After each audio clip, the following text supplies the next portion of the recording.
6:18, the city of Socorro is now called, the meeting is now called to order. Mr. Casiano, would you please lead us in the Pledge of Allegiance? I pledge allegiance to the flag of the United States of America and to the republic for which it stands, one nation, under God, indivisible, with liberty and justice for all.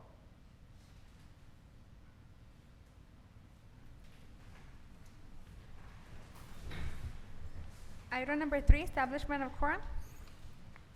Rene Rodriguez. Here. Cesar Nevares is absent. Ralph Duran. Here. Mayor Elia Garcia. Here. Victor Perez. Here. And Ivan Colom Villalobos is absent. Mayor, we have a quorum. Item number 4, public comment. Our first speaker is Miriam Cruz. Ms. Cruz, you have 3 minutes. Thank you, Ms. Rodarte. I wanted to mention a few things. As always, I wanted to thank City Council members for their service. We appreciate your service and your time. I also wanted to mention in general, because I may not be here for the entire meeting, so I'm going to speak very generally, that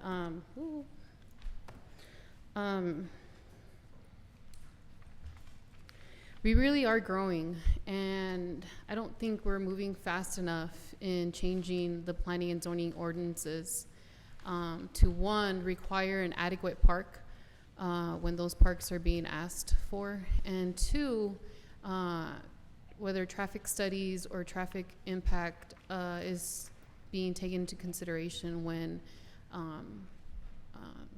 plats are being approved. Obviously not 2 home plats, but like some that we have today, but I mean, real lots of houses, hundreds of houses, which brings at least 3 to 4 cars for each home. I hope that we bring that to the forefront and not leave it in the back burner, because I feel like we've been leaving that in the back burner. I hope to see more concrete changes to the ordinances soon to come, because that's the only way we're obviously going to be able to affect a change into current and future plat proposals and requests. Other than that, as always, the grants and department and the I forgot the name of your department, Victor Reta, is doing an amazing job, and I just want to say thank you to them too for all the events and all the grants that we're applying to. You guys are doing great. Thank you. Sel Chagoya.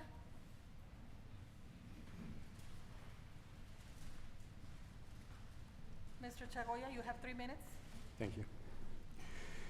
Well, some of you guys know that I've been exchanging some emails with my district rep, Ralph Duran, in regards to some, just some information that I'm not pleased with him and with how this body is being governed.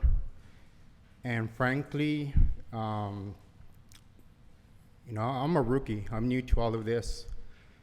But got involved in January, and just because I just started in January doesn't mean that I didn't know what was going on here in Socorro.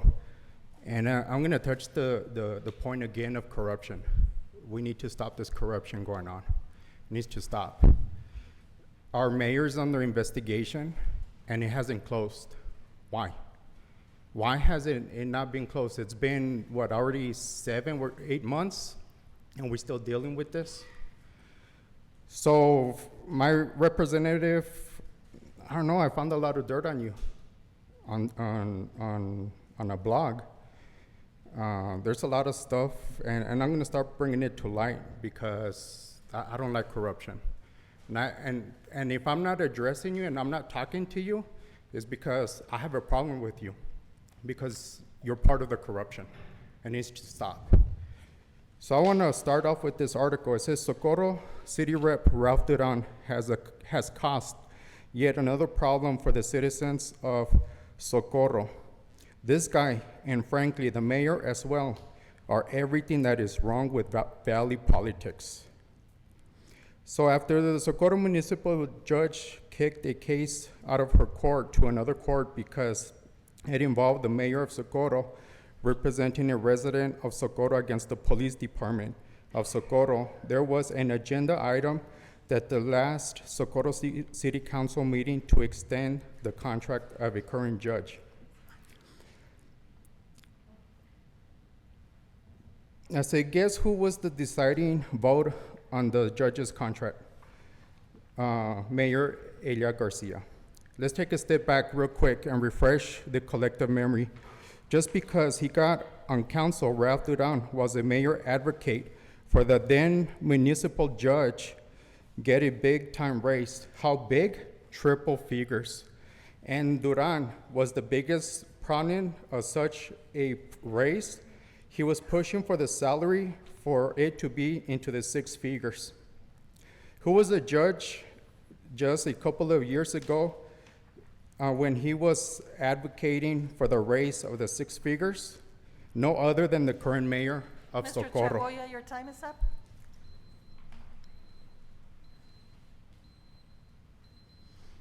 Just want to read this one last sentence. Your time is up, Mr. Seriously, Chagoya. Thank you. Lori Lozano and Yolanda Hernandez.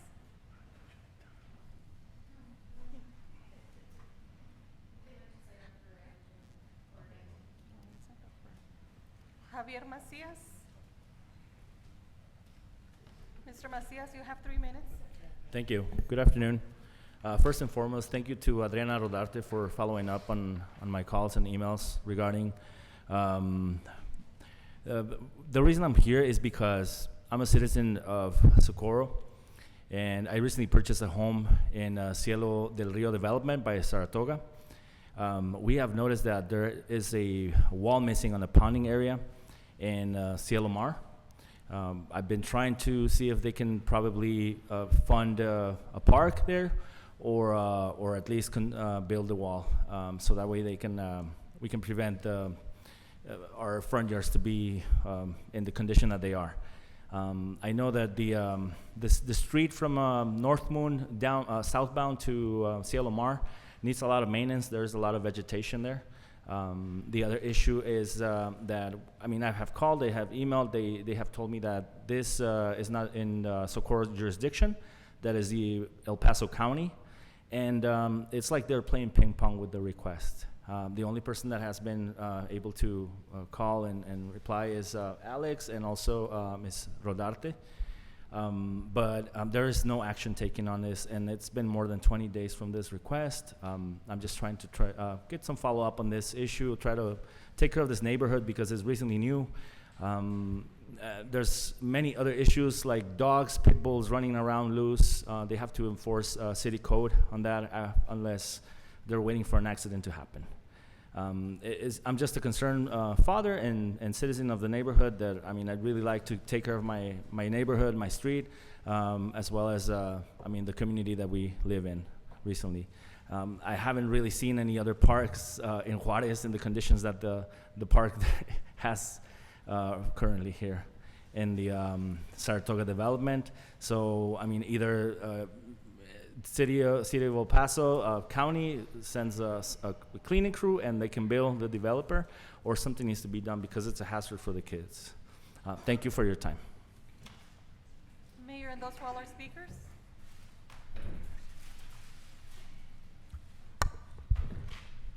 Rene Rodriguez.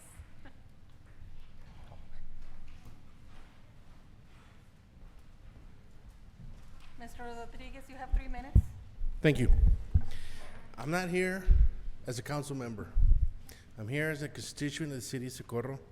I just want to say to the public, and I want to say to my constituents and my colleagues, that I know we get heckled a lot.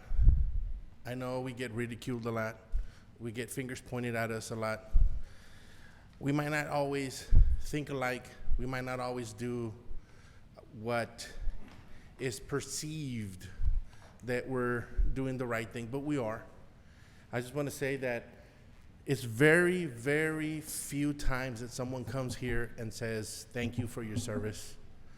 I know we heard it today, but I think it serves to say that whether or not I see eye to eye with any of you, and our community knows that we do butt heads, but the thing is that I want everybody to know that regardless of our opinions that are different, we want nothing but the best of the city of Socorro. We're here, we dedicate our time, we put the time, and I just want to say thank you because we don't hear it all the time. You know, we take time from our families, we take time from our business. You know, we do a lot, we really do. It's a big burden, it's a lot to carry on just two shoulders, but I just want to say thank you because we understand, and this body understands that it doesn't matter how we're going to get there, but we understand the vision and the goals, and we're going there, and we're getting there. I know we have a lot of things to do. I just want everybody to know that, you know, ordinances are changing. We don't have time to rebuttal because it's public comment. So I know you guys can't say anything, but I just want to say thank you. And I hear all your concerns, and we're working on them, believe me, we are. But I just want to say thank you, guys. I really do. You don't hear it a lot, but thank you. Mayor, those were all our speakers. Mr. Uran? Mayor, at this time, I'd like to move up item number 24 and 25 in that order. Could you repeat that, please? 24 and 25. Do we have a second? Second. Rene Rodriguez, Aye. Cesar Nevares is absent, Ralph Duran. Yes. Victor Perez, Aye. and Ivan Colom Villalobos is absent. Item number 24, discussion and action to approve El Paso County 911 District Fiscal Year 2020 Budget Plan.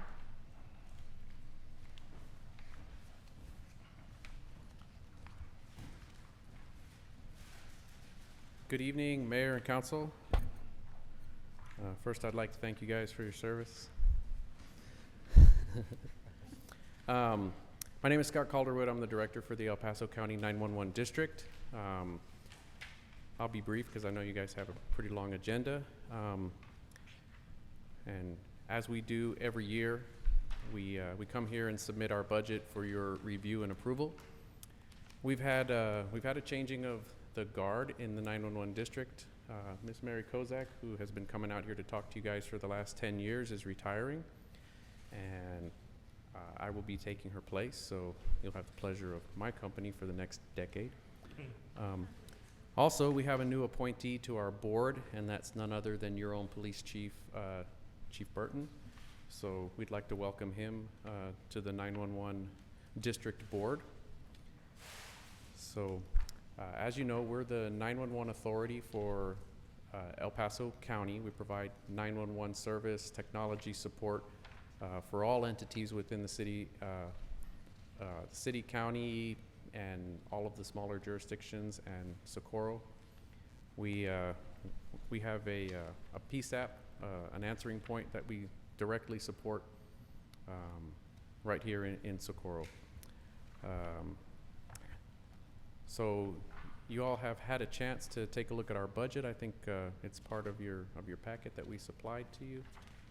We've done a couple of really good things in the last year. We brought in text to 911, so all of the citizens in your community now have an alternative option to reach 911 if they're unable to call. That might help our speech impaired and hearing impaired community. It also has implications for a domestic violence case, or perhaps if there was an intruder in a home or something like that.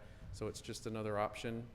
And we've also brought in some enhanced location services, which are a huge benefit to the community of Socorro. There's a lot of places out here that where addressing is not as optimal as it might be, and sometimes people may not know where they are. So we brought in some new enhanced next generation 911 services that take advantage of native applications on your phone, GPS, Wi-Fi, and Bluetooth to more precisely locate people. In our budget, we've got a couple of more big projects that we're going to be bringing forward to further our commitment to providing the best 911 service for everybody in the community. And we're going to continue to do the best job we can.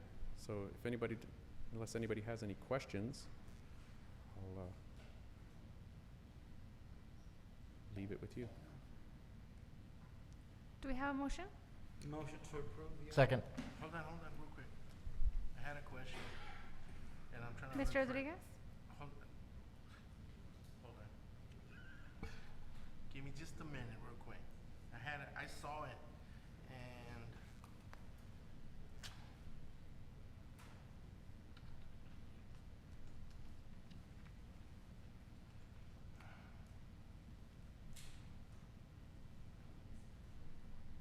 no. If you don't find it, sir, my contact information is in Yeah, there, I'll and just- give me a call. I'll be happy to explain it to you or go over it with you. I had a question on one of your budget items, but I'll just email you. Absolutely. Mayor, we have a speaker, Miriam Cruz.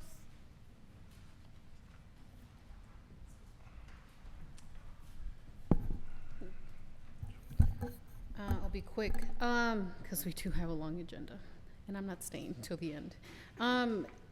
The budget, could we just clarify, is this something that we are approving as part of, because we're a part of them? Or is there something that the city of Socorro is paying into it, and if they are, what's the amount? Thanks. The El Paso County 911 District is a separate government entity. It's not part of the city. It's not part of the county. We're a political subdivision of the state of Texas. We answer to a board. Socorro has one appointee on the board. That's Chief Burton.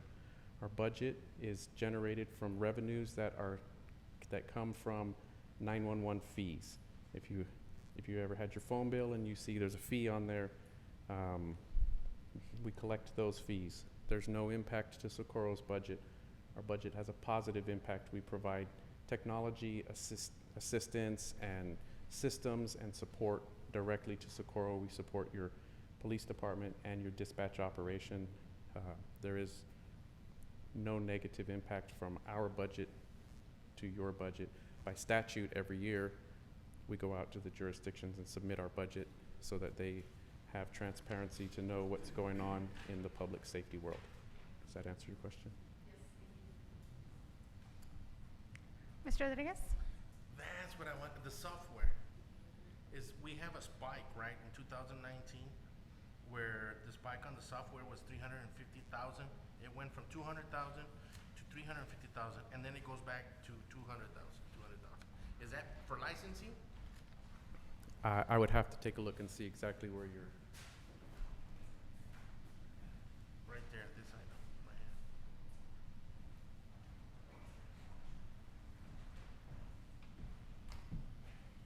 here. Okay, so that's under the capital budget, and so capital is basically projects. And so if there's a spike, that means that particular year, we did a project, and okay. that's what it's. That's the only question I had, because I just saw that spike, the difference, and then it goes back down for 2021 and 22. That's Right. what I was asking. Yeah, and so if we have a big project and that year, we bring in an upgraded software package for CAD, for a new version of CAD, that's what we brought in, Okay. and it costs quite a bit, so we have to pull that from capital outlay. That's all. That's the one that I wanted to ask. That's it. Yes, sir. Rene Rodriguez. Aye. Cesar Nevares is absent. Ralph Duran. Yes. Victor Perez. Aye. And Ivan Colom Villalobos is absent. Thank you. Item number 25, discussion and action on approving the El Paso County Sheriff's Foundation to utilize Cougar Park for the Feria del Paso on September 20th, 21st, and 22nd, 2019. Motion to approve for discussion.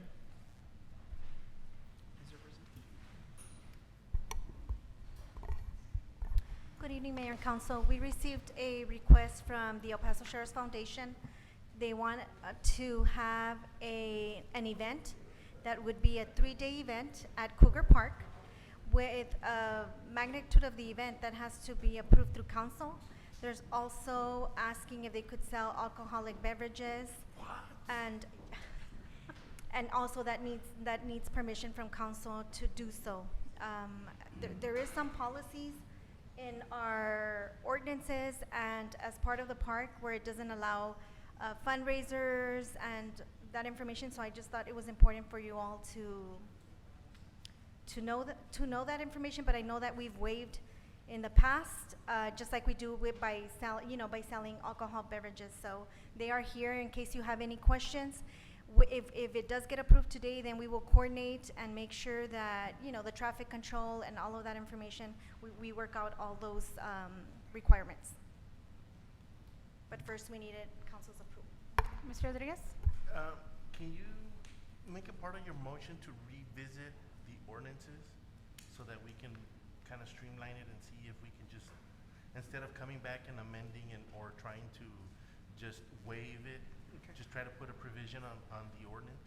So I'll go ahead and amend my motion to approve the item and to revise the current ordinances with respect to fundraisers. Second.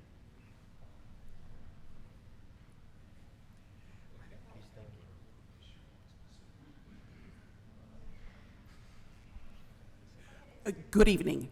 My name's Lily Limon, and I am here on behalf of Sheriff Richard Wiles. Unfortunately, something came up, as it usually does in that field, that he was not able to join us and to be here today. I am assisting along with Eddie Holguin in organizing a feria. This will be the 3rd year that it is held. Previous 2 years were held at the Coliseum. And believe it or not, there's a whole lot of people from Socorro that were traveling all the way to the Coliseum. And looking at the area and just an informal survey, the feeling was, well, let's take it to the county. And you have a magnificent park in Cougar Park that we felt could be used. So the issue once is that the funds from this event, after all expenses and everything that's taken into consideration, whether it be traffic, security, anything that needs to take place, after that the funds will go to the Sheriff's Foundation. And every year he holds numerous events, whether it be Halloween for children, whether it be safety informations, school supplies. There's just a lot of things. Another one that comes into mind is in the wintertime providing blankets for people who don't have the heating facilities that many of us are very fortunate to have. So that's where the funding is going to go.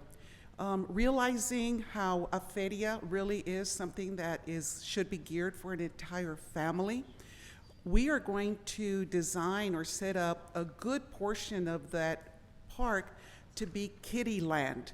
And this is an area that's going to be very secured, but that's what, children love: jumping balloons, they love those things, petting zoos. We're really trying to coordinate an effort where they would have a lot of secure fun time. Bracelets, you pay to get in, but you can't get out just on your own. You must be relieved back to an adult that is with you. So we anticipate it's going to be a really, really good thing. We are ready to go with vendor forms. I mean, it's just going to be a really, really good event and activity, not only for the Sheriff's Foundation, but for the city of Socorro as well. And so that's why we come to you asking for permission for those items that are normally excluded from the usage of the park. Thank you. Mr. Rodriguez? It's about time. Mayor, I was just advised by legal to make sure that part of the motion says that we're gonna waive the alcohol, because our policy states no alcohol permitted, that we're waiving that. Alrighty, so again, I'll amend my motion to approve and to revise the current ordinances regarding fundraising and to waive or rather give permission to the county, I guess the organization, the sponsoring organization, the ability to sell alcohol. And the ability to have the village for children with the jumping balloons, because under your guidance, it does not allow it. Okay, So I think we should specify it too, sir? I didn't see that part, but.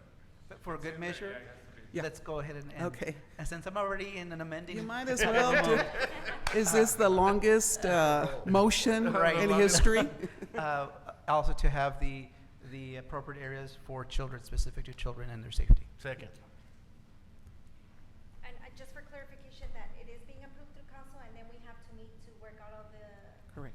Details. details of. Additionally, we have already received the document or the permit that's requested through the city, so any vendor has to complete that document to be approved by you.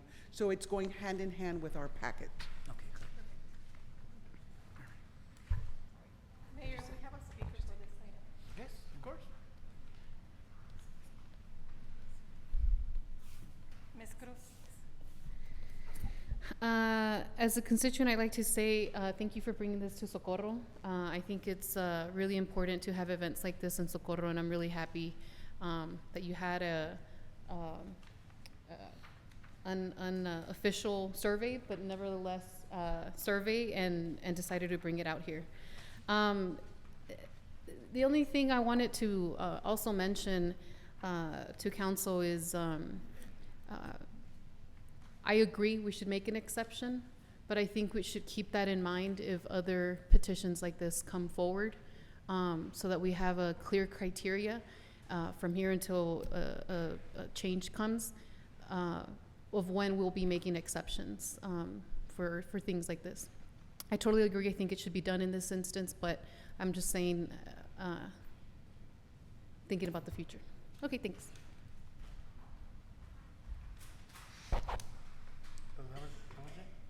Mr. Rodriguez? And just to add to your point, I mean, I understand, and that's why we're doing the motion with the exceptions to go look at our ordinances so that we can streamline this, because this is the first time that somebody else comes to the city and asks us for this type of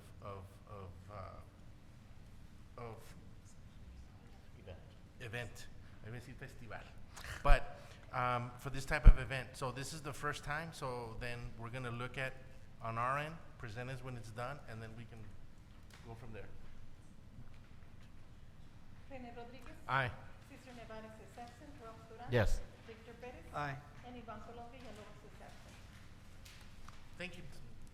Thank you very much, and certainly thank you for the time and the work that you do, but especially to Mr. Perez for being here and making a quorum for us today. We appreciate it.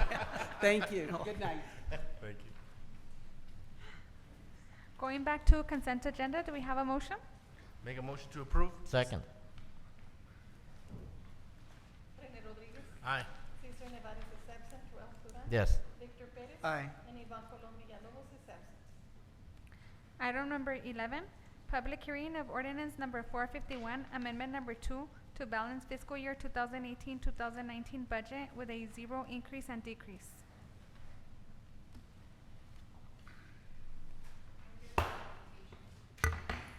(646) Public hearing is now open.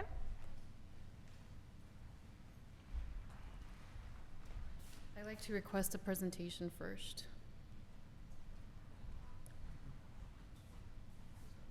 On the rationale for the. Mm.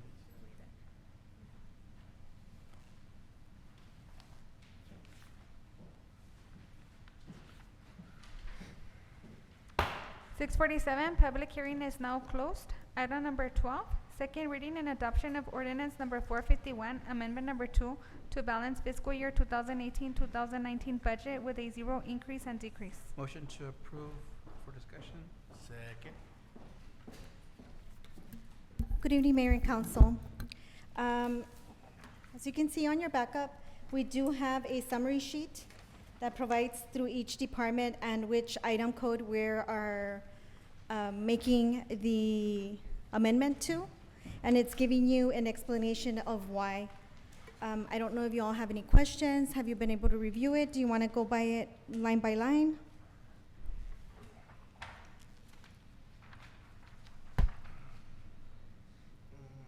Nope.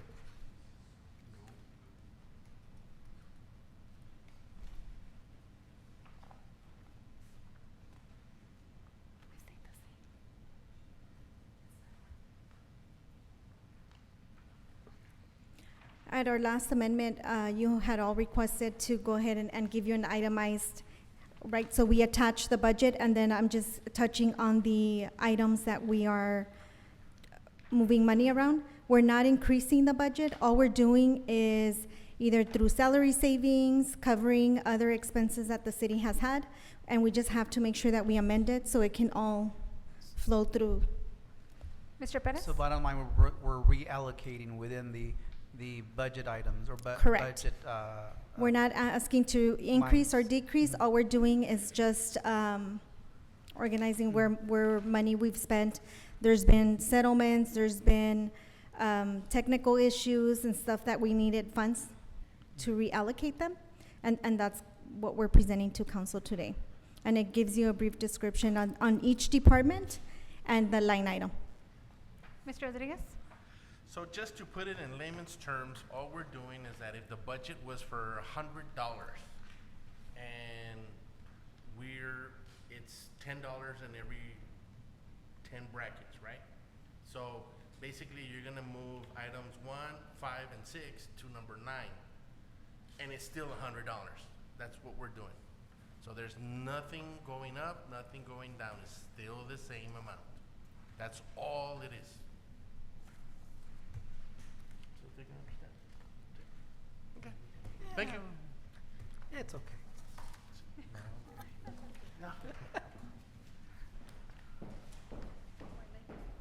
René Rodríguez. Aye. Cesar Nevares is absent. Ralph Duran. Yes. Victor Pérez. Aye. And Iván Colom Villalobos is absent. Item number 13, discussion and action to approve the 2019-2020 polling place agreement between the City of Socorro and the County of El Paso for the use of Apodaca Community Center. Make a Motion to motion approve. to approve. Second, third. And we have a speaker for this item. Ms. Cruz. Thank you, Ms. Navarro. As I had mentioned before at a previous meeting when you guys approved this for a different election, I don't believe there's adequate parking at the Chayo Apodaca Center for voting. I also remember the Chayo Apodaca Center being closed. I wasn't able to read the contract, but if that's the case, I had mentioned at the previous time how that might look to young people who tend to go to Chayo Apodaca. They see voting, they see they can't get in there, they see it as something negative. I think that if we can work around closing down the Chayo Apodaca, kids can go in there and see people voting, see civic engagement happening. I think that's important. Also, the parking. It's not a big space. People park across the street. Sometimes voting is low, but we are coming to a 2020 election, presidential election. Voting is going to hopefully be very, very high. I just think it's unfortunate that we couldn't find a better place, maybe even like Rio Vista or something, because there's a lot of parking and space. So I just wanted to say those points, and I hope you guys consider them. Thanks. René Rodríguez. Aye. Hold on, Mr. I Perez? just want to get a comment. Yeah. I think that in terms of reflecting on, if we can go ahead and, just if I can modify my motion before you. Okay. That we can look into the feasibility of keeping the center open. I know that I can only refer to my experiences. My campus was kept open. I mean, it was during the school day, so there were kids around and still voting went on. And so I think if anything, we can just go ahead and look at that. I'm not saying that to do it, to see if it's feasible. Okay. Second.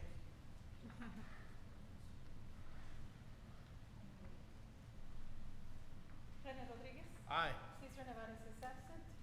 Ralph Duran. Yes. Victor Pérez. Aye. And Iván Colom Villalobos is absent. Item number 14, discussion and action on approving the unaudited financial reports for June 2019. Make a motion to approve. Second. René Rodríguez. Aye. Cesar Nevares is absent. Ralph Duran. Yes. Victor Pérez. Aye. And Iván Colom Villalobos is absent. Item number 15, Discussion and action to adopt Resolution 577 approving the submission of a grant application to TxDOT's fiscal year 19 Safe Routes to Schools program for sidewalk improvements to benefit Escondrias Elementary. There is no match requirement for this grant. Motion to approve. Second. Good afternoon, Mayor and Council. Alejandra Valadez, Grants Coordinator. We are submitting an application to the FY19 TxDOT's Safe Routes to School grant program. We are requesting $997,677.01 to do sidewalk improvements on Escalante, Bandolina, Santa Paula, La Ciénega to benefit students walking to school to Escondrias Elementary. There is no match requirement for this grant. Mr. Perez? If, this is very good work, and I appreciate this, Ms. Valadez. And I've articulated this before, can we look at, through this program, doing sidewalks? I know the area, and it's my area, so I know that those sidewalks are in need of repair. But the areas that don't have sidewalks along, Buford, in front of Escondrias, and then again along Rio Vista, heading towards the highway, because we do have students that yes, from Buford. Oh, okay. Rio Vista, I got confused. to, Alameda, you're talking about Alameda. Alameda.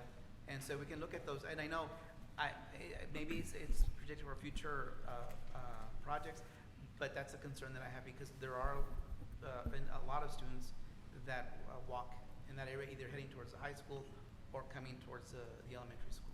Mr. Rodriguez? I agree.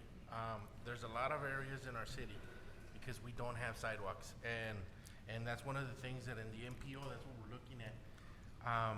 So we've had a meeting actually to discuss some in Rio Vista, right up down the street here, and the thing is that we need to be shovel ready for these projects to go ahead. So just keep in mind that we would have to do the environmental, and we would have to do a lot of stuff so that it won't cost us a lot of money to come and do it. There's an opportunity later on where if we have shovel-ready projects, just like the Safe Routes to School, then we're able to, in case some other project goes down at the MPO through TxDOT, that since our projects are going to be shovel-ready, that means that we're only going to ask for money to build it. Then we would put only our 20% of that money, and we can go, and we can, on our master plan, that I'm still waiting for, I just might add, that's where those streets should be there, and then we can just look at them and see how much. See, and my own. Mr. Perez? Yeah, because, thank you. Because to me, it's only logical if we're already fixing those sidewalks. It is, I agree. Really close by in terms of the areas that we're talking about. Yes, sir. Mike Mina, city planner. So to give you all an update is that this body had actually directed the consultant, in this case, Dana Baum, to do a Safe Routes to School analysis. They've been redirected by the city manager to incorporate as part of their master sidewalk plan certain elements that I made recommendations to the city manager. Part of it is that we've done a gap analysis of all the sidewalks in the entire city. So we broke the city up into 12 sectors, and now we have unit costs for every segment that we have the gap for. We're identifying also trunk systems so that we can come back and make nominations to the MPO or other federal dollars. With that is that we're also identifying other multimodal elements to that. So wherever there's an opportunity to introduce bus service, we're also making that part of the recommendation when the presentation comes. So I'm anticipating that by the end of this month, Dana Baum should be coming back and making a presentation on the master sidewalk plan that also incorporates ADA compliancy to include also the major thoroughfare plan. Thank you, sir. Yeah, thank you. Mayor, we have a speaker for this item, Sel Chagoya.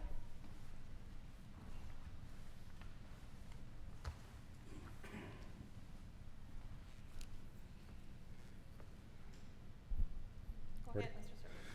So I just wanted to actually thank Ms. Valadez. I didn't put it in my 3 minutes because I wanted to talk about another narrative.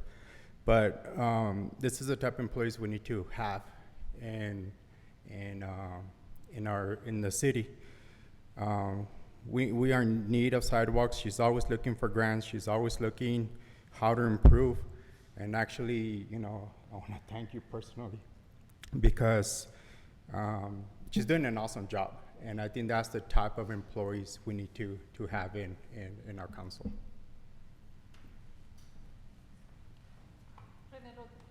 Rene Rodriguez, Aye. Cesar Nevares is absent, Ralph Duran. Yes. Victor Perez. Aye. And Ivan Colom Villalobos is absent. Item number 16, discussion and action to adopt Resolution 578 approving the submissions of a grant application to TxDOT's fiscal year 19 Safe Routes to Schools program for sidewalk improvements to benefit H.D. Hilly Elementary. There is no match requirement for this grant. Make a motion to approve. Second. Good afternoon. Once more, we are requesting funding from TxDOT Safe Routes to School program in the amount of $306,000, $460.32, specifically for Zach, Casey Way, and Mandy Way, to provide sidewalks for students walking to HD Elementary, HD Hilly, and there is no match for this grant. Rene Rodriguez, Aye. Cesar Nevares is absent, Ralph Duran. Yes. Victor Perez. Aye. And Ivan Colom Villalobos is absent. And the next, I Mr. wanted to say Rodriguez? something. Can I say something or is it just over? And the next one. Item number 17, discussion and action to adopt Resolution 579 approving the submission of a grant application to TxDOT's fiscal year 19 Safe Routes to Schools program for sidewalk improvements to benefit Hueco Elementary. There is no match requirement for this grant. Make a motion to approve. Second. One more time, this is for Hueco Elementary, it's for sidewalks for students walking to Hueco. The amount is $807,942.26 to benefit Gideon, Innsbruck, Bean Court, Conrad, Jin Coping, Dijon, and Kinoya Place. I hope I said them right. Mr. Rodriguez? I just want everybody here to know that this is why it's very important to do your 2020 census. The reason why is because all of this funding is coming from TxDOT, from the state of Texas, and your federal money. If we don't do the census, then that money will never get to the state of Texas, which in turn gives it to our local area where we can apply for those kinds of money to do the safe routes to school. Now, it's very important to do it because we're talking about our children. That's the bottom line, is that these projects will not be done if we don't do the census. So it's very important because this is where we get the money from. This is the money that the state gives you because of the population that is here.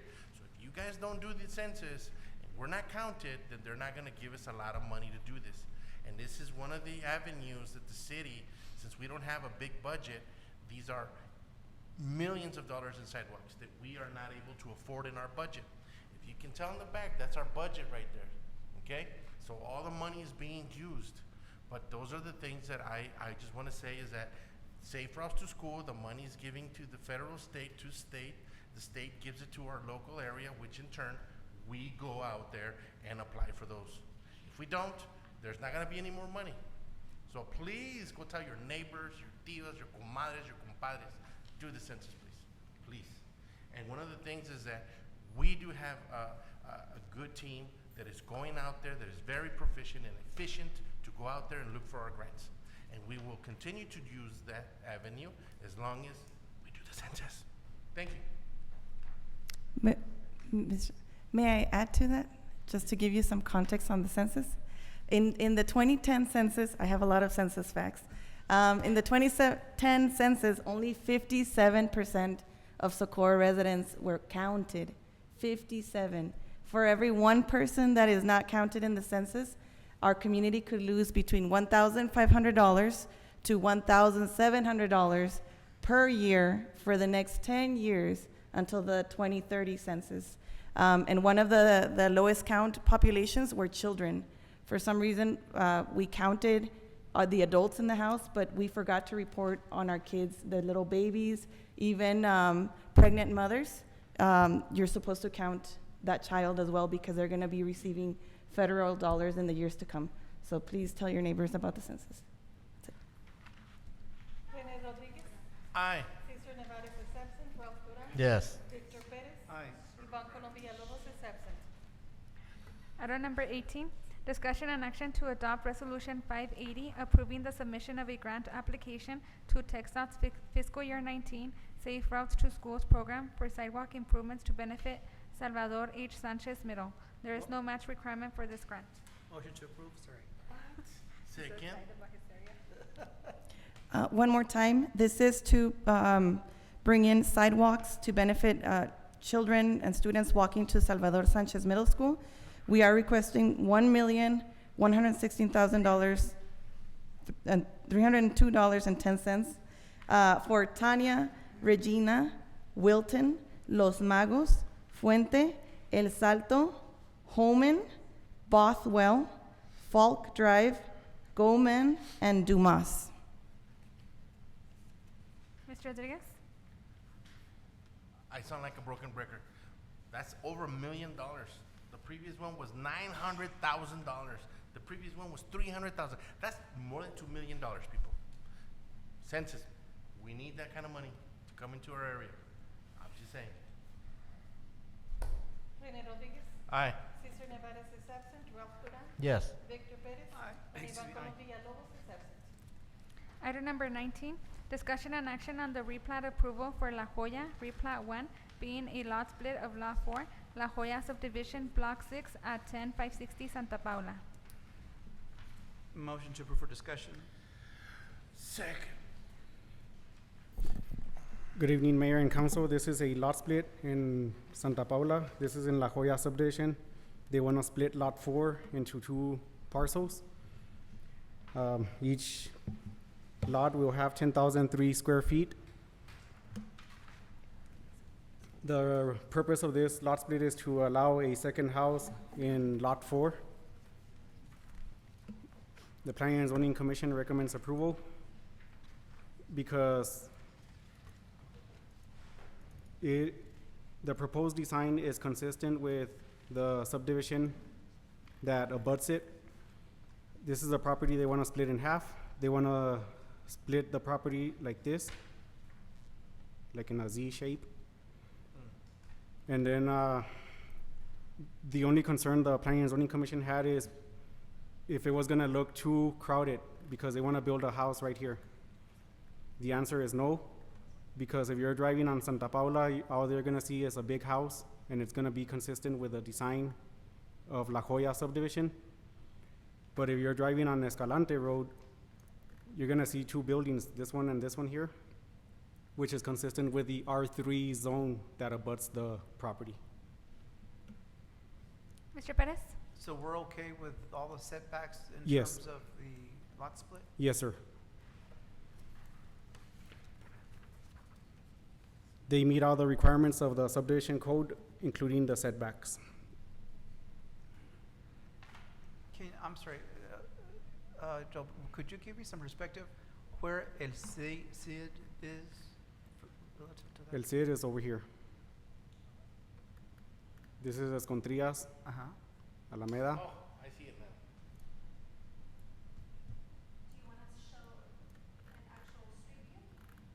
No, because I just want to get perspective. I know that's part of my area, that's why I just wanted to make sure. This property is between Buford and Place Road, Right. more or less in the middle. Okay. Thank you.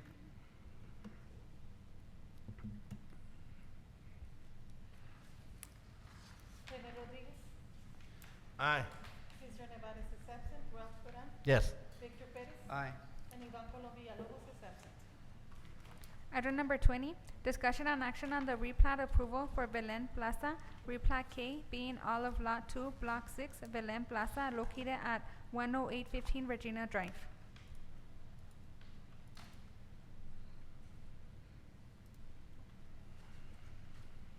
Do we have a motion? Motion to approve for discussion. Second. This is also a lot split. They want to split the property in half. This property is located on Belen Plaza at 10815 Regina. For the same reason, they want to build 2 homes. We had a public hearing. None of the neighbors, we had a question from one of the neighbors in the back. They were worried because there was a utility easement running through the middle of the property. They were explained that even though they split the property in half, they're not going to be allowed to build anything close to the property line. So the easement, whatever utility runs through the middle, if there's any, they're going to have to leave them alone. Each lot would have 10,984 square feet, both. Mr. Rodriguez? What utility easement goes through the middle of the property? They're going to have to respect the easement. It's not shown on the plat, but the neighbors are saying that there is some, either a water line or something that runs through the middle. And do we we know- explained to the applicant that if there's any water lines or any utilities that are found, they're going to have to leave them alone. They can't interrupt the But- service. But doesn't that, or wouldn't that show in the plan? Shouldn't that show in the plan? Yes, it's showing, if you look at the drawing, I know it's kind of small. Yeah, It- it's small, but that's why. It's showing the 2 lines in the middle. The very dark line, that would be the new proposed property line. And the dashed line that you see in the middle on both sides, that's a total of 10 feet for the utility. Yes, Utility and irrigation, right? Is that? correct, yes. I need glasses too, and I No, didn't. no, I can see, I need for the opposite. I can see. Yes, the note says 5-foot utility and irrigation easement. That's exactly for that. That's for the, whatever is buried underground. And Mr. Perez? those kinds of easements are pretty common. I have one on my property as well. Yes, So, yeah, and I can't, it's along the back of the property. And so I can't do any kind of structure or anything because you can't mess with it. So I'm making the assumption these were done prior to 85. Oh, I'm sure. These are. yes. Okay, Yes. that explains it. Mr. Perez? But by the same token, Joe, and I'm just thinking about this, there needs to be some condition as far as separating the property, what kind of, what they use, whether it's a chain link fence, a rock wall, because if it's a rock wall, I don't think they would be able to use it. This is just me speaking. Because with a rock wall, you would need the footing, and it might interfere with the lines. And that's the reason why we explained to them, once they start doing any excavation, if they're gonna put a rock wall or something and they hit a water line, they're gonna have to find a way to solve the issue, either protect the line, but find a way to not interrupt the service. Thank you. Because we don't know how deep, unless they excavate and find the line, we don't know how deep the water lines are. Okay. Mayor, we have a speaker for this item, Ricardo Herrera. Good evening, my name is Ruby Herrera. So as mentioned, we're here asking for approval on the split of this lot. It is a half-acre lot. We've had engineers out there and survey the land. It appears to meet all the requirements for its approval.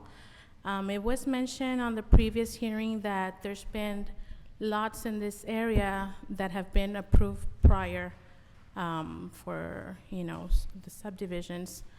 And what we're trying to do here is build 2 homes to sell. We don't foresee any overcrowding as it appears, on screen. There's not really much activity as far as, like transit in this area. And we would love the opportunity to, bring this land to its full potential as it's been vacant, all these years. And we feel that it would, be beneficial to the city of Socorro for it to be approved. Mr. Rodriguez? Joe, second. That's our property right there at the top, right? Okay, yeah, it is. Okay. It's I this one wanted right to here see where and this I'm one at. over Yeah. here, both. Yeah, okay. Okay, that'll work. Rene Rodriguez? The motion is to approve, correct? Correct. Aye. Cesar Nevares is absent. Ralph Duran? Yes. Victor Perez? Aye. And Ivan Colom Villalobos is absent. Item number 21, Discussion and action on the preliminary plat approval for East Lake Valley subdivision, Unit 4, being all of tracks 13A and 14, Block 4 Socorro Grant, and a portion of lots 26, 27, 28, and 52, Block 1, East Lake Valley subdivision. Motion to approve for discussion. Second. This is the second part of East Lake Valley subdivision. The area that you see here that's vacant, this is already under construction. This is the parcel that was recently acquired by the developer to build East Lake Valley Unit 4. This subdivision will have 41 lots. All of it is zoned R2. The total area is 9.57 acres. The engineer has already provided soil analysis, stormwater management report, the title information, declaration of covenants, development schedule, and 3 copies of the preliminary plat. We also had a public hearing with the Planning and Zoning Commission. The only concern, some of the neighbors, and I was actually talking to the neighbor right before the meeting, is if they're gonna be allowed to connect to the new utilities that they're gonna provide or extend up to their property. And the answer to their question is yes. They're gonna allow them to connect to the services, but they have to apply on their own with the utility companies. The only change that they're asking for a variance is to the design of the roadway. If you look at your backup material, the subdivision ordinance requires a crown design in the roadway. They're asking for a variance to that design to allow the water to drain into the middle. As you can see, the ponding area they're proposing is gonna be right here in the middle. So it's easier to maintain by having the roadway drain into just one spot. It'll minimize the amount of maintenance the city will have to do on the flumes. Mr. Perez? Quick question, we don't have any issues with landlocking or No. anything like that? No, sir. Okay. Mr. Rodriguez? And that was the issue that we've had before in that subdivision that we were trying to argue about. That property right there, the reason why he acquired it is because, just for that, so that he can bring the services and utilities closer to these people, residents that were landlocked forever. When they purchased those lands, they were already landlocked, and that was the whole issue. When we were discussing, the developer even came to the city a couple of times, and with the residents, we talked about that issue. He said, look, let me try to acquire this property because the owner was we're in Thailand, no longer lived in the United States. So he says, let me try to see if I can purchase it, and if I can, then the verbal agreement at the time was, I will bring services up to your doorstep, Right. and then you would, and that's what we have now. I'm shocked that he actually found and was able to acquire the property, and now he's gonna develop it, and now he brought the services even closer to the residents, so which is great. Mayor, we have a speaker for this item, Ms. Cruz. Thank you, Ms. Navarro. Renee, I'm sure the only reason that Mr. Escobar wasn't the main reason why he purchased that property was to bring utilities to the neighbors. I'm sure he is getting a profit. I just want to make that clear. Anyway, Mr. Terrazas, I have a question for you about the crowning or the variance. Is this something that, excuse me, that you are hoping and believe that will help drainage go into the ponding system? If so, is that something we're considering asking for future developers to do? I guess those are 2 questions. And my last comment would be about how much R2 we're allowing to be built in this area. I know that I've spoken to Mr. Escobar, and one of the things that he has said is that people from Socorro cannot afford anything larger like an R1. I beg to differ. People who are living in new development up here off of Stockyard are people not from this area. Those people that bought those houses are from California, the majority of them at least that I spoke to. So these are not Socorro residents buying these new houses, and so we can't say that Socorro residents are gonna buy something bigger or more expensive because those aren't the people coming to buy it. My concern with so much of the property being R2 is obviously traffic, busyness, crowding. Thank you. Mr. Rodriguez? Well, good thing I was in that meeting and I know what I'm talking about. Second of all, we eliminated R3s, and those are the smallest homes that you were able to build. That means in an acre, you could have put 5 homes in that acre before. Now you can't, because we eliminated R3s, okay? So we are gonna destroy the fact that we can no longer say that there's gonna be more traffic because we eliminated R3s. Therefore, we're not gonna have 5 homes, which equals to 2 per car per home. That's 10 vehicles. Now, we're gonna be able to put 4 homes with R2s. So, it's a bigger home than an R3. It's not a cookie cutter home, and yet it is going to bring our ratio of oh my God, I'm going blank. Our household income is gonna be higher because we eliminated R3s. And that's the whole purpose of this, is that we want to bring better subdivisions that are better built and a better quality of home. We eliminated R3s, and that's what we did. And we will continue to do that. So I prefer R2s over R3s. Mr. Perez?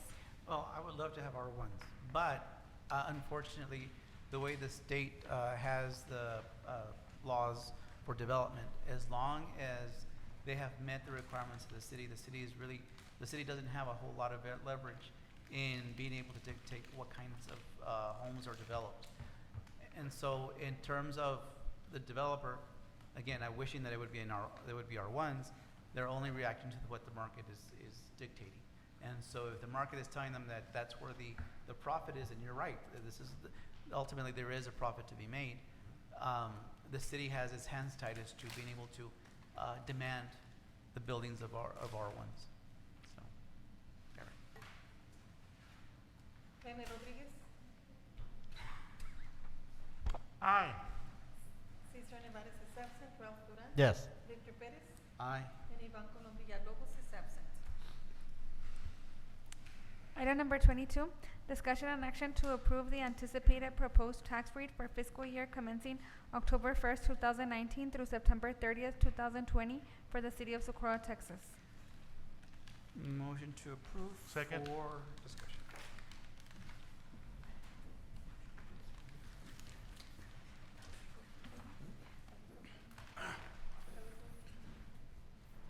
Good evening, Council and Mayor. This is Charlie Casiano. I'm going to yield the floor to Mr. Rodriguez, Mr. Rodriguez? if you so will.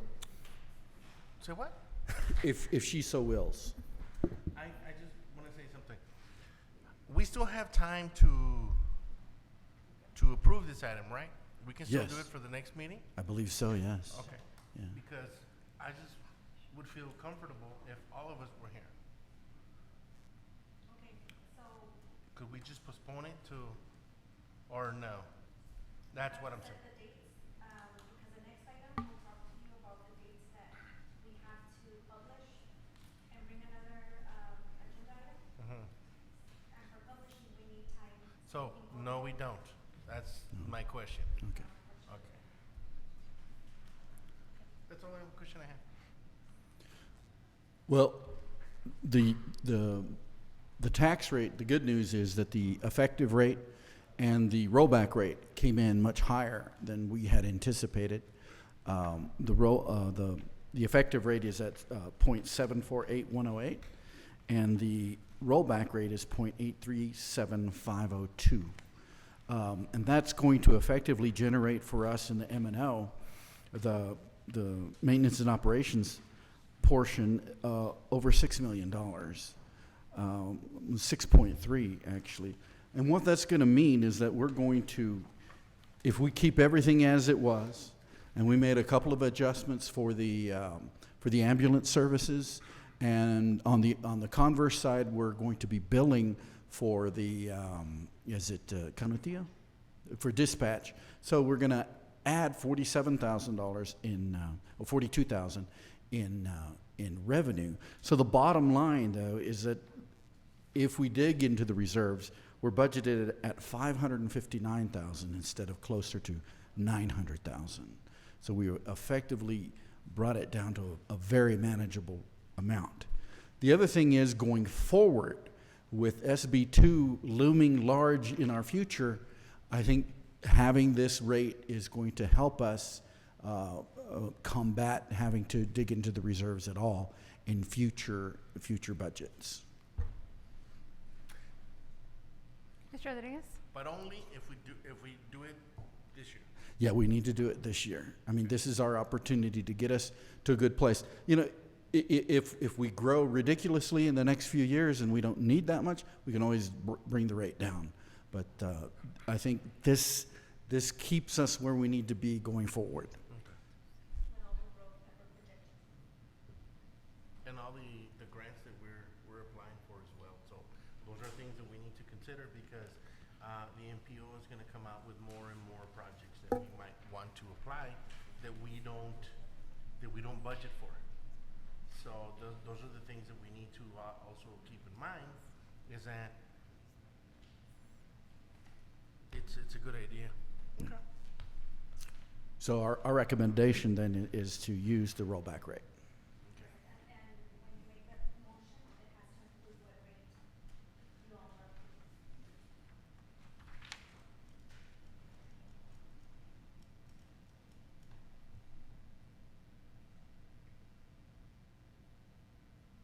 Oh, you want to rescind your motion?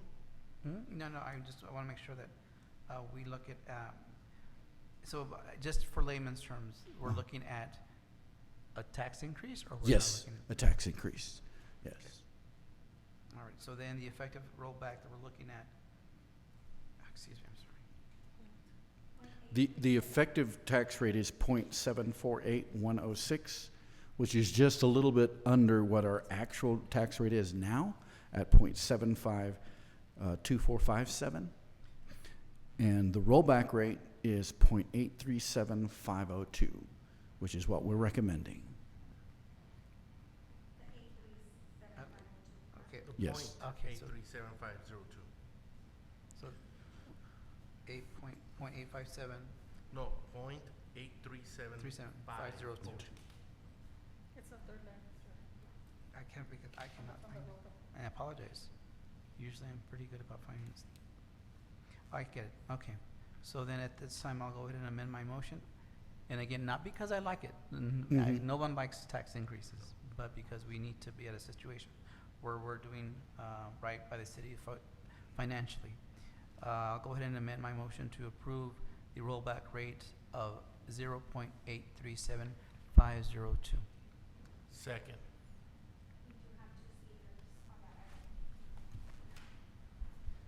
Miriam Cruz? Sal Chagoya?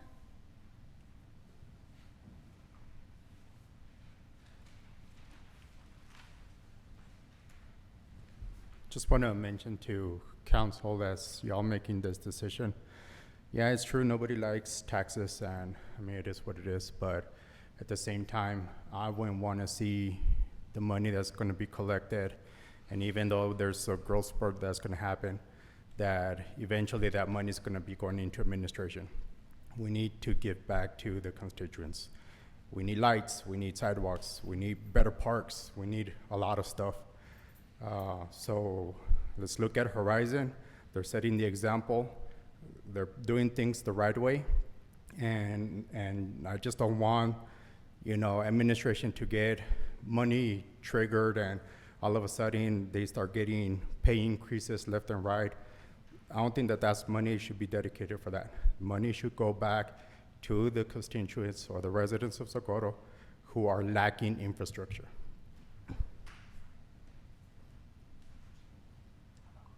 Mr. Rodriguez?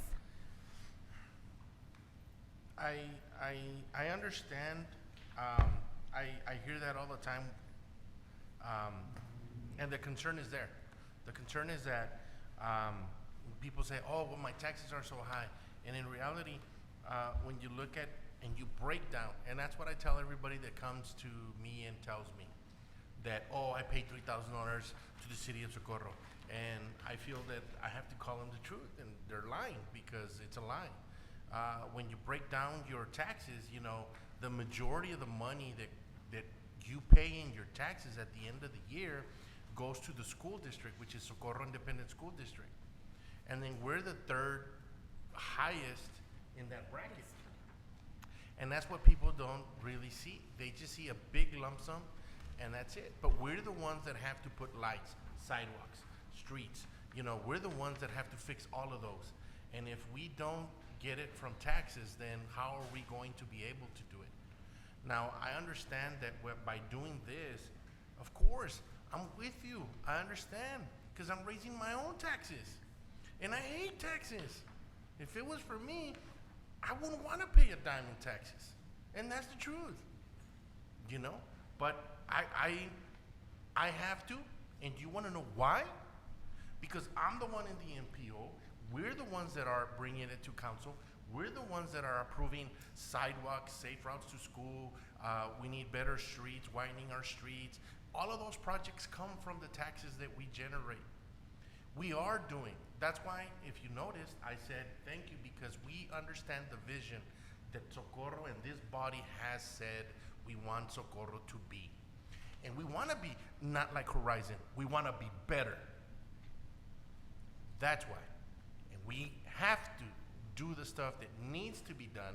Unfortunately, it might not be what people don't want, but I mean, that's how we're going to get it done.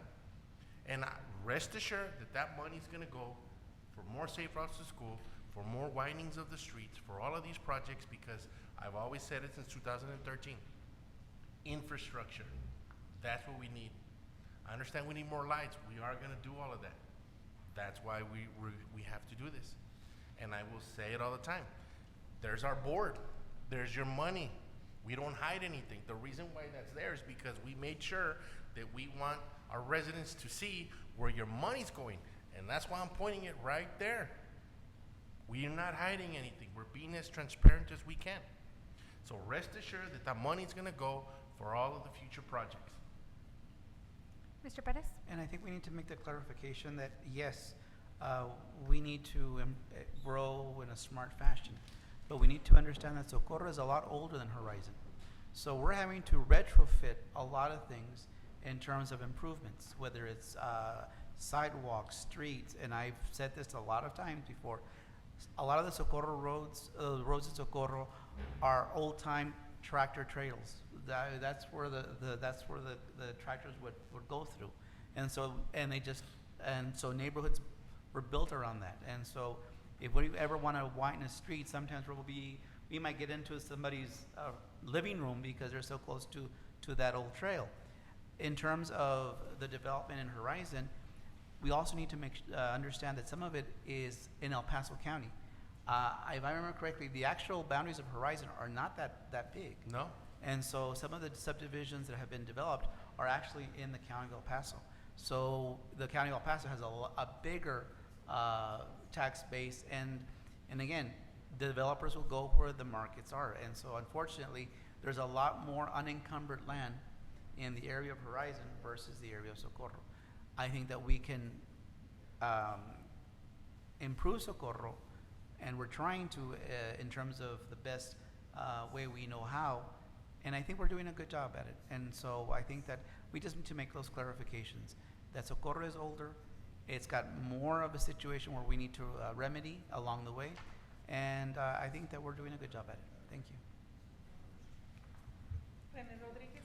Aye. Cesar Nevares is absent. Ralph Duran? Yes. Victor Perez? Aye.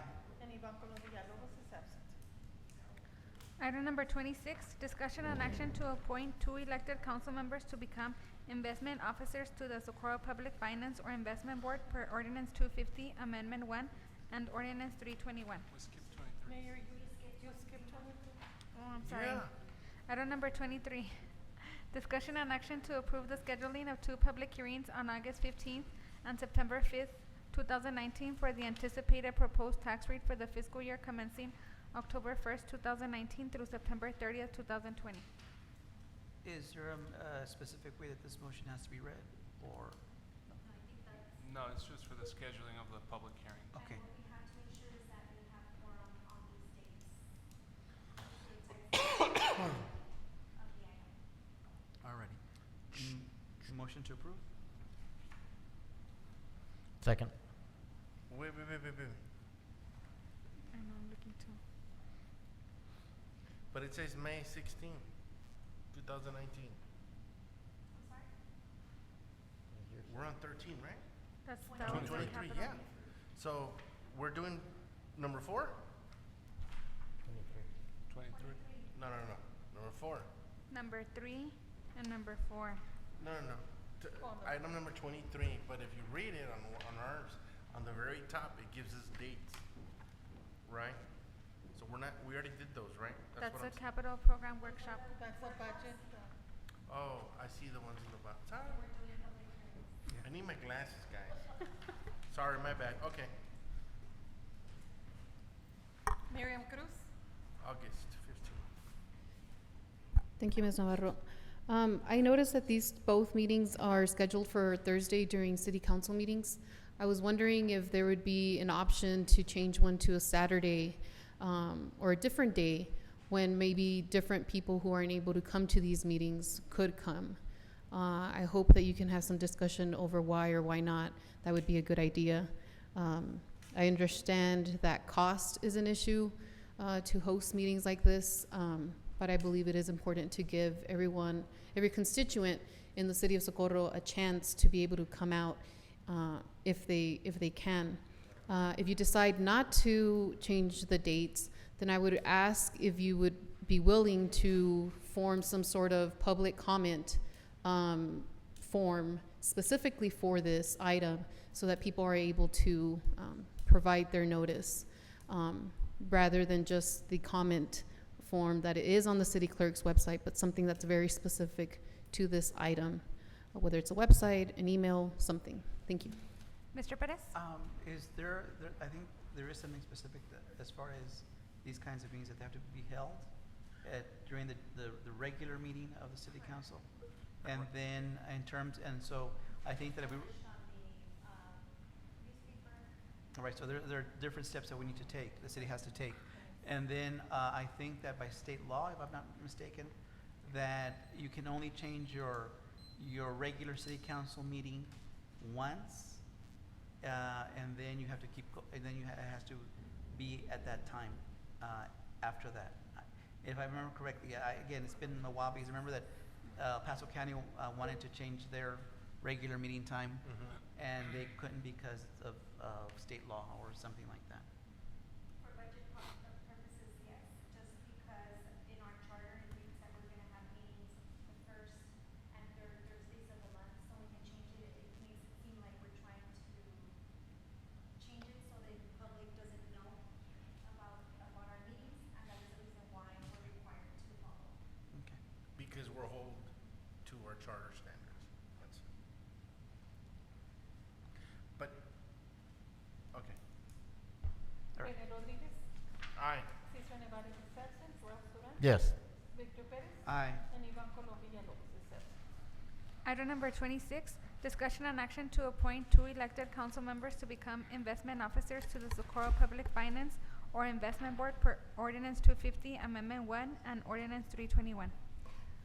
Mr. Rodriguez? I would like to be, I want to nominate myself. This is something that I've taken a course on once, and I like it. I understand it. Mr. Arte? I wanted to add that Ms. Ivan Colombia Lobos called in today that she wasn't gonna be able to attend the meeting, but she is extremely interested in being part of this board. Okay, and she wanted me to let you all know. She's not here, but she is really interested. So does it have to be a motion, I guess?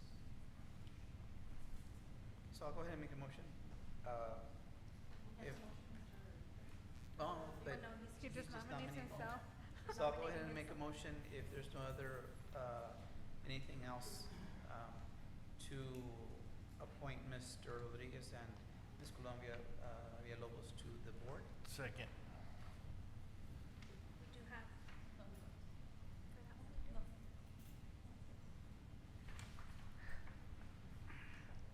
Rene Rodriguez?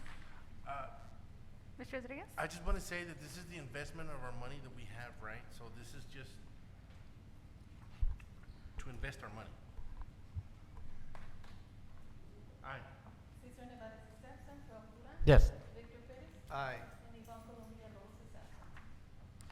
Item number 27, discussion and action to approve the 2 elected council members appointed to the Socorro Public Finance or Investment Board to complete the online investment training or attend training in League City, Texas from December 5th through the 6th, 2019. May I motion to approve? Second. To do the online or the other one? And we have a speaker for this item, Sal Chagoya.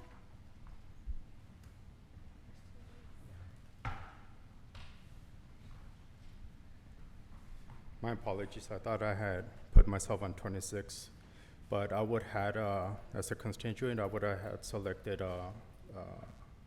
Mr. Rodriguez and Mr. Perez just because of their tenure. They've been in council since 2012, but I mean, it already passed, but I just marked myself on the wrong item.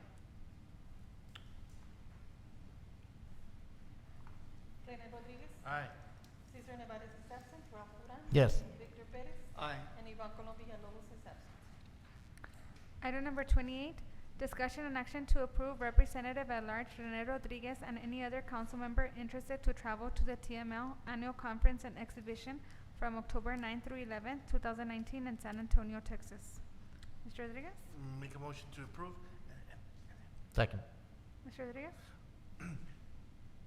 This is a great opportunity to go. I'm gonna explain why. In this conference, not only are you gonna be able to go and look at what you need to look at for the conference, but there's gonna be a lot of companies that want our business. 2 weeks ago, we were having a meeting with at the MPO downtown. We were talking about the safe routes to school. We passed an ordinance. We passed an agenda item to say that we were going to go using solar from now on. Hasn't happened, but we approved it in council. We can take the liberty for the reason that when we went to the MPO, we were talking to them about this street that we just finished approving for safe routes to school for lighting. We've heard our constituents say we need more lighting. So this is a great opportunity to go and look at all these vendors that are in the buy board that they can provide some assistance and some numbers on how much it would cost us to do that. It'll save us money on the project. These projects and future projects. Why? Because we won't have to use utilities. We don't have to wait for them to come and put posts and to wait for all of that. These are, you make a hole, you make a plant, you put it on, and you just assemble it, and we're good to go. So it's a great opportunity. I think we should all go look at what we can look to better able to assist our administration and move every single project we can forward.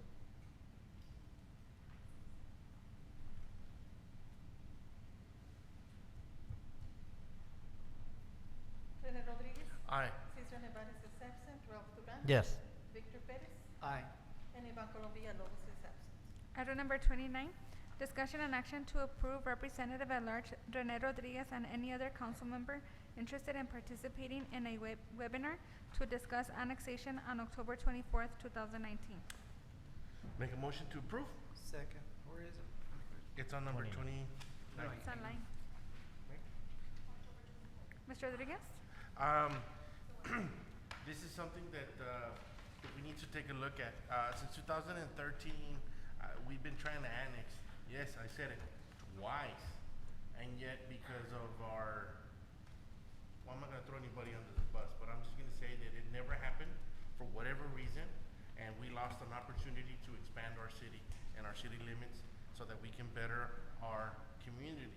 And now that we're faced with, we're not able to do it, and this will better make us understand what our abilities are and what can we do now that the new law took effect. So this is a webinar. That means we can, do it here in chambers or do it in administration. We don't have to go anywhere. Whoever wants to do this with me, I'm more than welcome. But this is something that we should consider because the city is growing. And what better than to, if we grow and we're able to grow, we can sustain and maintain the roads that are in our ETJ.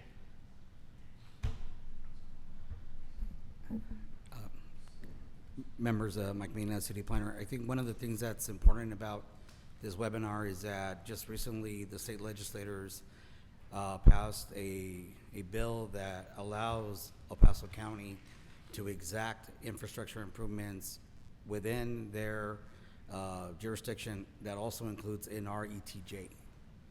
So one of the things here is that there's an opportunity to work with the county to truly understand if the city has the potential to annex, understanding that there's a lot more restrictions with annexation, but if we're working with the county and there's a possibility for us to have infrastructure built through the county, it's a greater mechanism.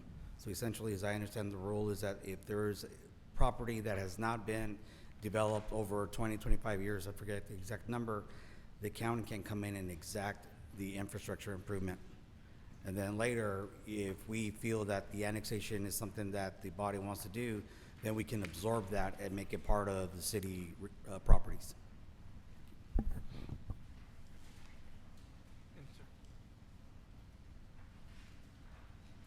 Rene Rodriguez. Aye. Cesar Nevares is absent. Ralph Duran. Yes. Victor Perez. Aye. And Ivan Colom Villalobos is absent.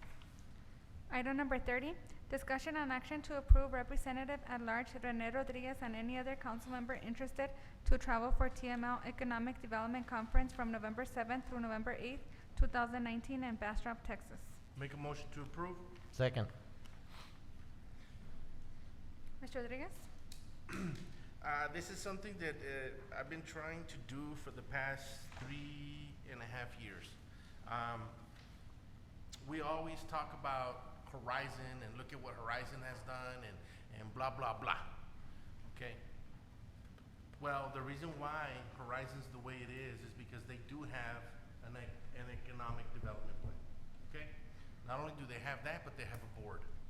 So this is very important for our future of Socorro. We need to look at it, start it, and then we can compete with the area, the surrounding areas.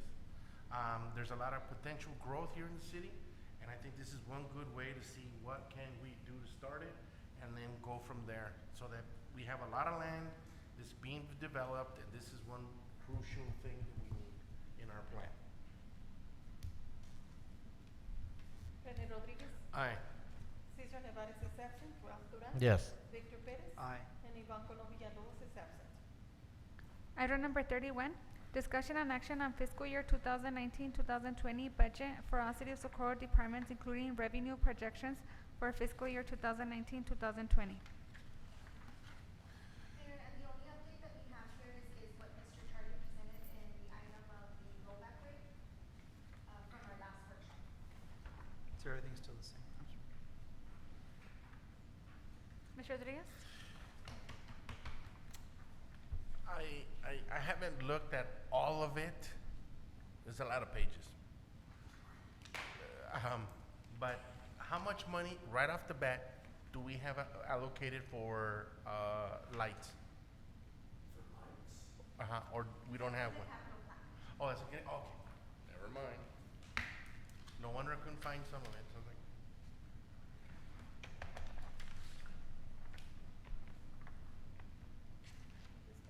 Any other comments, concerns? No? Okay. Moving on to item number 32, discussion and action on charter amendment sections 7, 8, and 9, pages 28 through 39 for the 2020 general election. Madam Mayor, we're not going to take a vote for, or, did we take the vote? Well, it's a workshop, so we don't need to. Oh. but it's just a discussion and action. Oh, that's all. okay, okay. Yeah, 'cause it's, yeah. Okay. All right. I got confused. Okay. And we can make a discussion and action if you guys are ready to Oh, I see. finalize the budget. But remember, we used to have the workshops before, and we said we're gonna do them at the council meeting? Yeah. And it's better if everybody's here. Yes.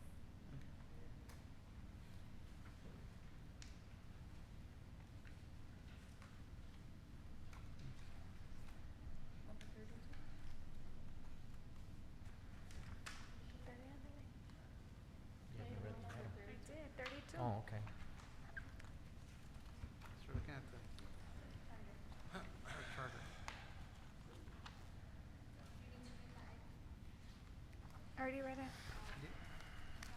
You did? Okay.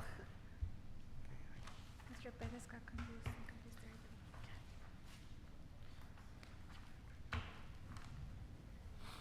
It seems like these sections in the charter are pretty standard. There's, I don't think that there's a lot of things that jumped out at me as far as changing because What are we doing? 32, the charter amendments. 7, 8, and 9.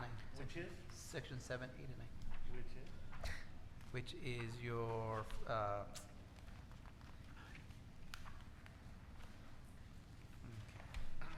this 7 is about referendums and,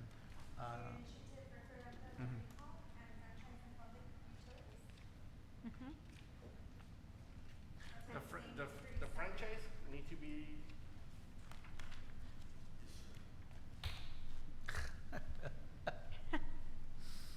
Up a little higher.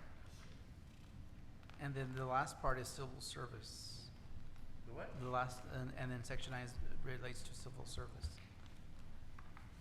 So are there anything that, Yeah. I forgot my charter. Me too. That's why I'm Yeah, 'cause checking it. the one that you gave me, is that the previous charter? Or is that the current one? The original, and I gave you the one that we amended in 2011, and then you add as backup the 2014. So the one that's in the packet is That is, it current. has a date on the front, and I think that one says 2011.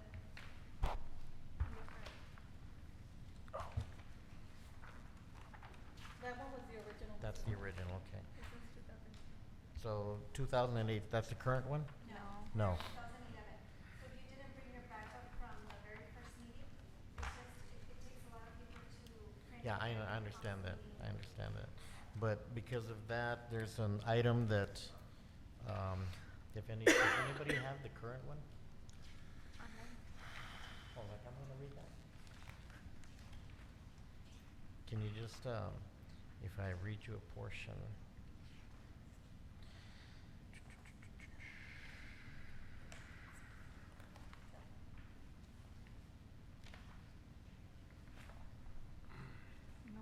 Hold on. So these workshops are gonna be scheduled every meeting. Yeah, but I mean, we're on this item, we might as well get to it if we can. Madam Mayor, if I may ask a question, please. Mr. Perez? Have you all found anything in terms of these 3 sections that require changing? No, so the attorney and staff is going through the charter. We had a meeting this morning between city planner, the chief of police and I, and there's some sections there that we do wanna put our 2 cents, like the 3.01 about, council members interfering with staff. Okay. See if we can add like a little bit of more teeth to it, because it still happens. And it continues to happen, and it just seems like, It's repetitive. well, and it just seems that it's not fair that my staff is being placed in a position, and they continue to place them in that position, so my staff can get terminated, but then council continues with the same behavior, and nothing is really done about it. Like, there's no good consequences, other than, because when a council member, you're at the top of the organization chart. So when you reach out to one of our staff members, it puts them in a, well, I can talk to you. I mean, they're not going to respond that way, and they're there to answer questions, but sometimes it just makes them feel uncomfortable, and I think that that information has gone back to our department heads, and that's something that we were discussing as a whole, is how can we, right? Because to us, it's like, well, council should be accountable. Right? That's how I- it's different, but, and that's just a comment that we have regarding that section, is can we add a little bit of more teeth in separating that, or having consequences for placing, because, you know, and sometimes stuff happens and council doesn't think twice to throw our staff members under the boat, well, this person told me. And then it just puts them in a awkward position. And I mean, I have suspended and I will terminate if I have to. I just don't think it's fair that That it's only on one side and not the other. And we don't want to be like Socorro Independent School District where we just don't do nothing about it.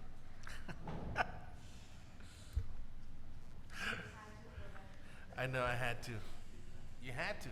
And I understand because we've gotten emails on that, you know. I've certainly told people, you know, and I say it kiddingly, because I let Ms. Rodarte know sometimes that, hey, I'm gonna do this, I'm gonna do that.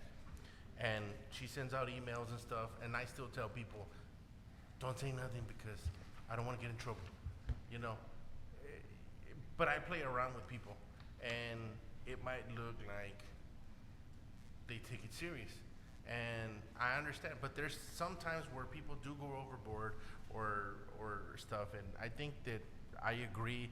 I don't think that staff should be the only ones to be reprimanded. I think that if you feel that we need some teeth, bring us some recommendations on that, and then we'll take a look at that too. I think that. Mr. Perez? I'm sorry, thank you. In just looking at this, it just popped out to me because we were talking about economic development. Maybe it may be worth considering outlining an economic development board in the charter. Also the creation of economic development corporation, so that we can have those outlined. And that way we can, that'll set the stage for trying to get the development funding that we need. And we can also use 1 cent of our to allocate for economic development to start it out, which will accumulate to like $98,000 for 1 cent. Right. And then that'll go ahead and start. Or if we don't want to just allocate 1 cent, what we can do is, since we're in budget time, you're looking at me like, yeah. Yeah, I know. You know what? No, we're talking for budget. Can't do that. No, and I think that we need to make sure that we first run it through the city. Yeah, no, but I'll bring it up at the other one. Okay. Mr. Duran? Okay, on item number, or section 7.12 recall, it was changed in 2008. And before, it used to be for a position elected from the city at large by a number of such voters equal to at least 30% of the number of registered votes cast at the last regular election, or 500, whichever is greater. But now, as it stands, okay, it says that it needs to be the voters of the city shall have the power to recall any member of the, it went away. What section was that, sir? 7.14. 12, pardon me. Yeah.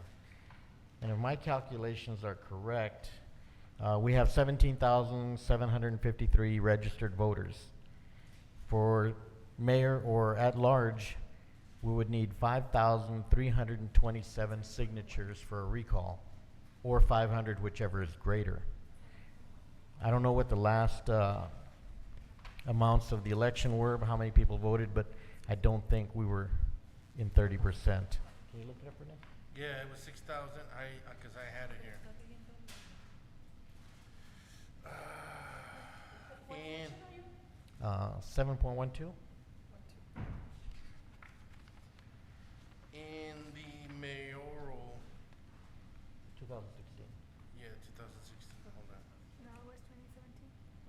Number one? No, you were in 17 because there was a special election. Oh, the regular one. Yeah. Okay. So we're not talking about special elections. On the recall, yes. Yes. What So, number, Mr. Duran? 7.12. No, but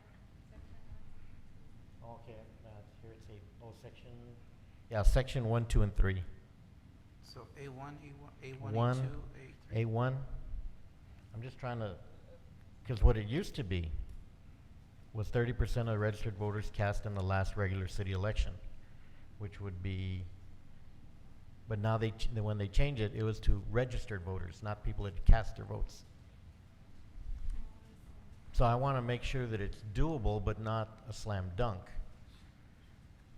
And if we have to have 5,000. 6,385. 6,385. With 100 non-voters. Okay. That's for So- the that's for the mayor. It's over Yeah. 7,000.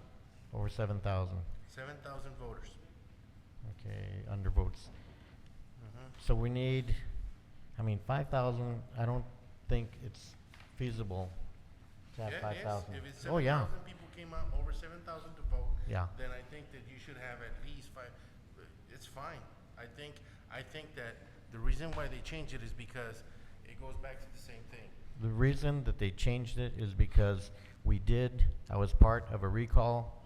We got the number of votes, and it was not very easy in the old way, which is why they changed it, so that nothing could happen to them again. That was 2 councils ago. We did have the amount of votes, and I'd like to also add some language in there to stop whoever's being recalled from taking city staff, going out and intimidating the people that signed the petition and having them rescind their signatures. And Ms. Navarro can attest to that because they took her with them. They did?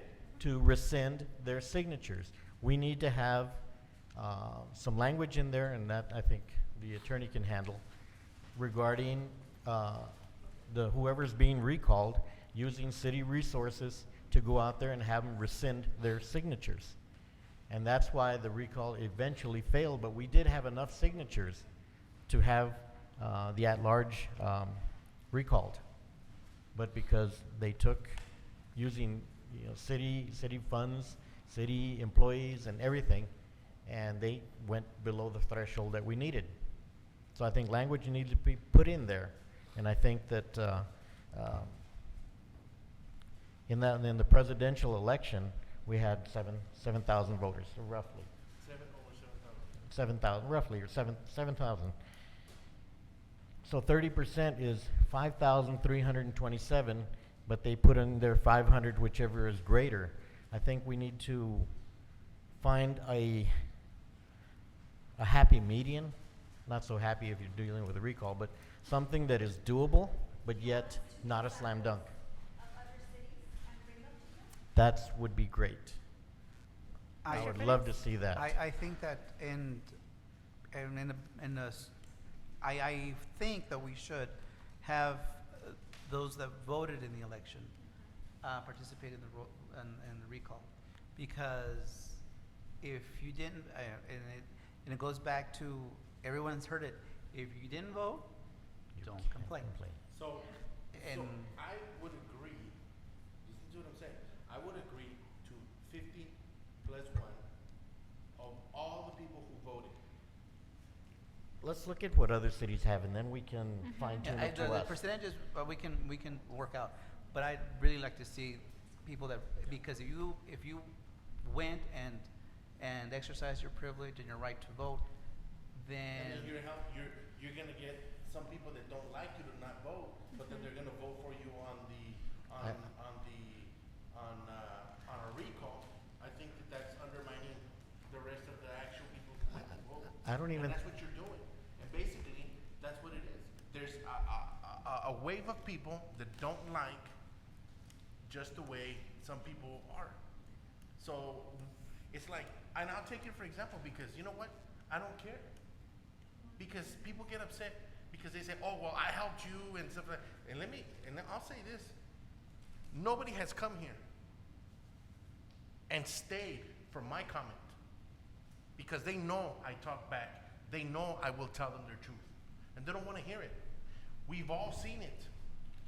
And those are the type of people that you're trying to, because if they don't like me today, what if they don't like you next time?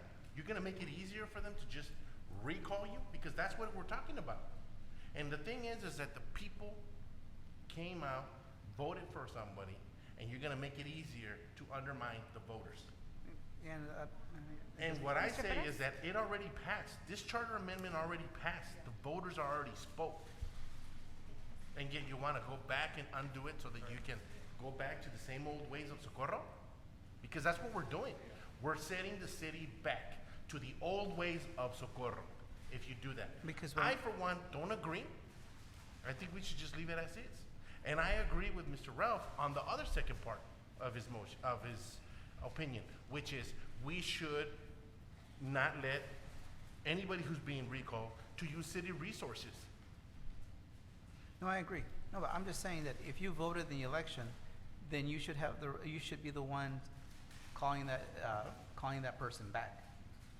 Because it stands to reason that if you voted whether for me or against me, and you are that unhappy with the performance, then you should have the right to be able to do that. If you didn't vote, well, that's a different story. Yeah, that's what I'm saying. Yeah. And you're opening it up for that. And we're gonna set the city back. But what I'm reading here is that it says 30% of the number of registered voters. If it's the same one that I'm looking at, it doesn't have, that specific for that election or for that voted in that election for that person. Does that make sense? Mm-hmm. So then just clean up the word. So, all right, those are my 2 cents on that one. Mr. Duran? Well, you're talking about the people that changed this are the ones that abused it. They're the ones that they never wanted to get recalled again, so they made it next to impossible. That's why I think we need to look at other cities, what they have, and compare it to what we have, and then make a recommendation. Don't say that we're not going back to the old ways. We're going back to the way that it was when it was possible to recall somebody. And now they made it impossible. Because on a special election, what was the voter turnout on the last non-presidential election? Dismal. On the special election for the mayor, that was it. No, On no, presidential elections, it's about 12% voter turnout. Okay. On presidential elections. 12%. So we're asking for 30% of the registered voters to come out and vote. It's not even close. No. Or 500. So we do need to, and we're not going back to the old ways.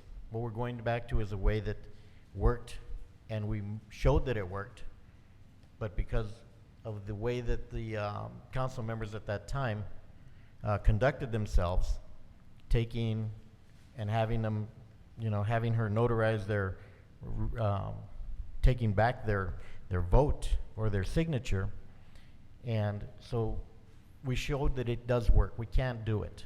And that group there we couldn't recall them all, but we got one of them. So we showed it could work. But right now, as it is, you're not going to get over 5,000 people to come out and vote on a recall election. That'll never happen. And we all know it. No, that's why we can. So we need to look at other cities first before we even, say that, no, we got to leave it as is. No, we don't. We need to make it to where it is doable, because that's the citizens' right to recall somebody who they feel is not doing their job. And usually it happens. With that said, Let me finish, Renee, okay. please. And usually it happens when someone gets in trouble with the law, which is what happened, or they tried to extend their terms without voter approval. That's why we wanted to get rid of them, and that's why let's look at other cities. Let's leave this one alone for now. We can come back. Nothing's set in stone. We're still in the talking stages, and see what other cities have, and see if we can apply it to us. Mr. Perez? No, but I can tell you right now, as firmly, I think that it should be people that voted in that election. Whether it's whatever the percentage is, that's absolutely, we can discuss that. But but I don't.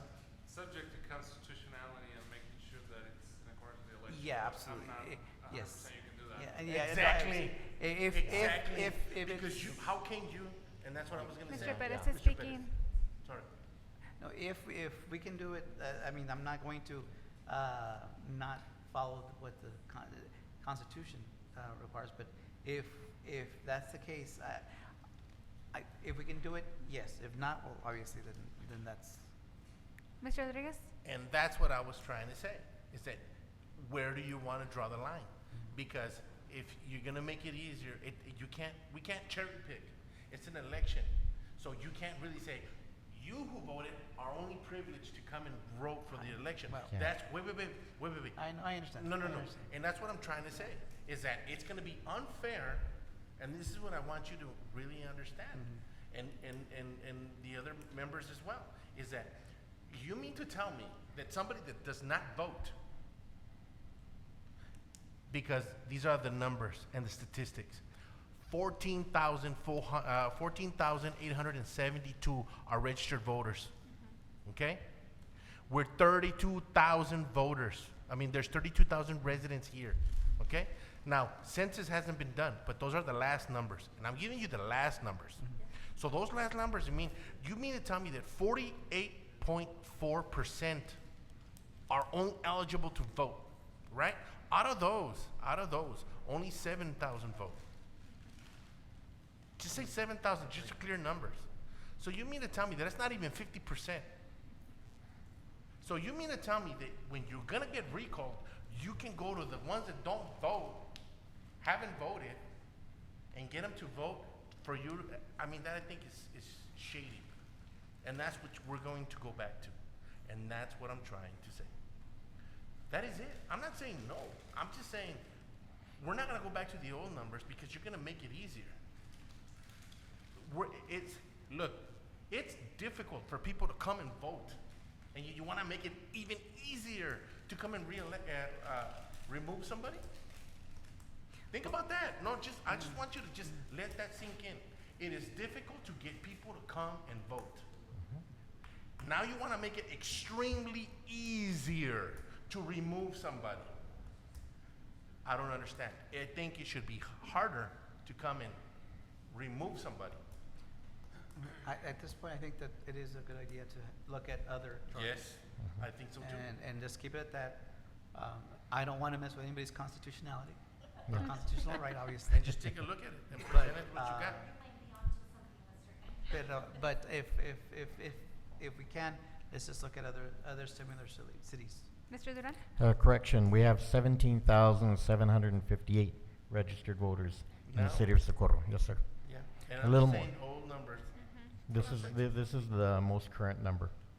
And, okay, you're saying it's making it easier. We can't even get people to come vote.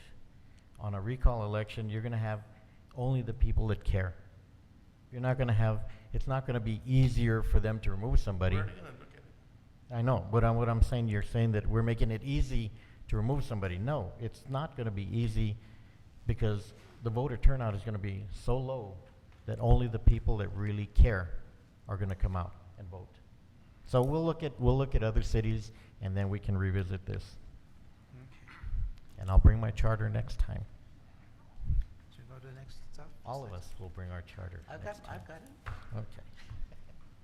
Do we have an update for item 36? Yes, we have a action to take action. So Would motion somebody to- enter? Motion to go into executive session? Second. Rene Rodriguez, Aye. Cesar Nevares Sánchez, Ralph Duran, Yes. Victor Pérez, Aye. and Iván Colo Villalobos is absent. 8:12, we're now in executive session.